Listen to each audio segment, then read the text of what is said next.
Welcome to your weekday Cup of the Word. Today we're in Acts chapter 8 and the church, it's on the move. In Acts chapter 8 we get to see the effects of the stoning of Stephen. It's not the end of the church, it's the beginning of great things. The church, because Stephen was stoned, scatters and everybody heads for home. They leave after all of them staying put after Pentecost. They now leave to head home. And the gospel spreads with them. They go on their way continuing to talk about Christ. And we get to read about two conversions that are a pretty big deal as far as the spread of the gospel is concerned. The first one is in Acts chapter 8, you see Simon the magician.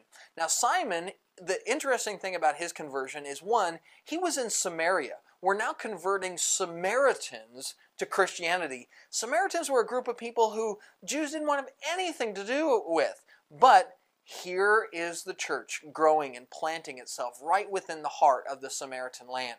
Now Simon was a magician, and he really knew how to play a trick and how to do illusions. And so when Philip came along and showed a real miracle, he could tell a fake from a reality. Authentic miracles are different than, a magic trick.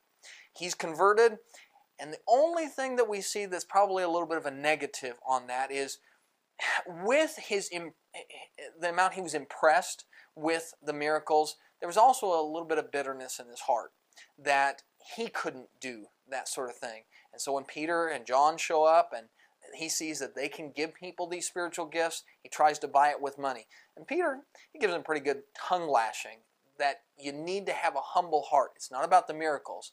It's about the grace of God and living the kind of life we ought to live.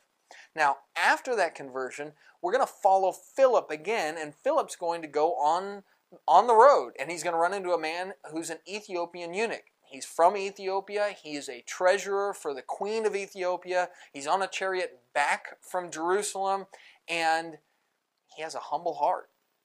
He is an honest man. He's gracious enough to accept help, passionate enough to obey the gospel, and to say, look, there's water. What prevents me? And the answer is nothing. If somebody has a humble heart and they're ready to do what's right, nothing prevents them at all.